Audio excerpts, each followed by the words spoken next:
प्रेरणास्पद कथाएं YouTube channel पर मैं धनंजय जैन आप सभी का हार्दिक अभिवादन करता हूँ। छोटी सी कहानी डीजे की जुबानी। दोस्तों, प्रत्येक व्यक्ति का एक लक्ष्य निर्धारित होना चाहिए। बिना लक्ष्य के गति प्रगति में नहीं बदल सकती, वो दुर्गति में भी बदल सकती है। एक व्यक्ति ट्रेन में बैठा हुआ है और उसे पूछा जाए कि भाई कहाँ जा रहे हो, आपका गंतव्य स्थल क्या है, और वो यदि आपसे कहे कि मालूम नहीं, आप उसे क्या कहोगे? कैसा बेवकूफ़ है। कहाँ जाना है, मंजिल कौन सी, उसे पता ही नहीं और वो ट्रेन में बैठ गया। ठीक इसी तरह हम जो भी काम करते हैं, यदि उसका हमने लक्ष्य निर्धारित नहीं किया तो हमारा वो काम कभी भी पूरा नहीं हो सकता। बच्चा पढ़ाई करता है, उसके सामने उसका टारगेट रहता है, उसका लक्ष्य रहता है कि मुझे अव्वल नंबर से पास होना है, और एक दिन वो सफल होता है। क्यों? क्योंकि उसने अपना लक्ष्य निर्धारित कर रखा है। क्लास के अंदर 50 बच्चे हैं, 50 के 50 बच्चे तो सफलता के सर्वोच्च शिखर पर नहीं पहुंचते ना। ऐसे ही बच्चे सफल होते हैं जो अपना लक्ष्य बना के चलते हैं। टीचर तो सबको एक जैसा पढ़ाते हैं, पर उनमें से जो बच्चा होनहार होता है, जो अपना लक्ष्य निर्धारित करके चलता है, वही सफल भी हो जाता है। छोटी सी कहानी के माध्यम से आपको आज मैं बताने जा रहा हूँ अपनी बात महाभारत की, जो कि आपने भी सुनी है, पर आज मैं अपने अंदाज में बोल रहा हूँ। अर्जुन, नकुल, सहदेव, भीम, युधिष्ठिर, कौरव, दुशासन, दुर्योधन, ये सारे के सारे गुरु द्रोणाचार्य के पास प्रशिक्षण लेने के लिए उनके आश्रम में रहते थे। जब धनुर्विद्या के अंदर सभी को ज्ञान देने के पश्चात द्रोणाचार्य जी ने एक दिन विचार किया कि क्यों नहीं आज इनकी परीक्षा ले ली जाए। धनुर्विद्या तो सबने सीखी थी, पर अर्जुन ही उसमें माहिर था। गदा युद्ध के अंदर भीम, दुर्योधन, ये दोनों माहिर थे।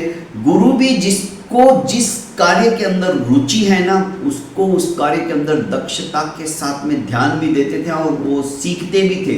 और सीखने वाला भी यदि जो जिस काम में रुचि है तो उसको आसानी से सीखता था। समस्त विद्याओं को वैसे गुरु ने बराबर दिया था, तो धनुर्विद्या का परीक्षण था। गुरु द्रोणाचार्य ने एक पेड़ के ऊपर मिट्टी का तोता बना के रख दिया और कहा कि देखो, उस तोते की बाईं आंख को निशाना बनाकर उसकी आंख को विदीर्ण करना है। सभी ने कहा ठीक है। एक एक करके सभी आने लगे। युधिष्ठिर आए तो युधिष्ठिर से द्रोणाचार्य जी ने पूछा कि युधिष्ठिर रुको, तीर चलाने के पहले एक सवाल का जवाब दो। तुम तोते की आंख को तीर लगा रहे हो, बराबर? हाँ गुरुदेव। तुम्हें और क्या क्या दिखाई दे रहा है? युधिष्ठिर ने कहा कि गुरुदेव, मुझे सब कुछ दिखाई दे रहा है। आप भी दिखाई दे रहे हो, पेड़ दिखाई दे रहा है, डालियां दिखाई दे रही है, पत्ते दिखाई दे रहे हैं, तोता दिखाई दे रहा है, तोते की आंख दिखाई दे रही है, सब कुछ व्यवस्थित दिखाई दे रहा है गुरुदेव। युधिष्ठिर को द्रोणाचार्य जी ने कहा कि तुम रहने दो, तुम्हारा तीर सही निशाने पर नहीं लगेगा। एक एक करके जब सभी के उत्तर ऐसे ही मिलते जुलते मिले, सबको मना कर दिया कि तुम तीर चलाने में कोई फायदा नहीं। जब अर्जुन से पूछा गया कि अर्जुन, तुम्हें क्या दिखाई दे रहा है? अर्जुन ने कहा कि गुरुदेव, मुझे उस तोते की बाईं आंख के अलावा और कुछ भी नहीं दिखाई दे रहा है। बस तुम तीर चला दो, तुम्हारा तीर सही निशाने पे लगेगा। और वही हुआ। अर्जुन ने उस तोते की बाईं आंख को विदीर्ण कर दिया, बराबर उस अंदर की काली टीकी के अंदर जो सफेद बिंदु है उसको टच कर दिया, छू गया उनका तीर। क्यों हुआ? क्योंकि अर्जुन ने अपना लक्ष्य साध लिया था। लक्ष्य साधा तो तीर भी सही दिशा में अपने लक्ष्य को वेध पाने में सफल हो गया। उसके पश्चात तो मत्स्य, जो कि द्रौपदी का स्वयंवर था, उस समय की बात बता रहा हूं, वो भी महाभारत की, तेल के अंदर देखते हुए घूमती हुई उस मछली की आंख को भी विदीर्ण करना था। घूमती हुई मछली, और वो भी तेल में निरीक्षण करते हुए ऊपर की तरफ तीर मारना है। दुर्योधन, युधिष्ठिर, कोई भी उसमें सफल नहीं हो सके, सिर्फ और सिर्फ अर्जुन ही हो पाया। क्यों? क्योंकि अर्जुन को एक आत्मविश्वास था, उन्होंने अपना लक्ष्य निर्धारित कर लिया था। लक्ष्य के अलावा कुछ जब नहीं दिखता है ना दोस्तों, सफलता भी आपके चरणों का चुम्बन करने के लिए आतुरित हो जाती है। चाहे किसी भी क्षेत्र के अंदर आप चले जाओ, आपको अपना लक्ष्य निर्धारित करना होता है। आपने लक्ष्य बना लिया, टारगेट आपने सोच लिया कि मुझे करना ही है।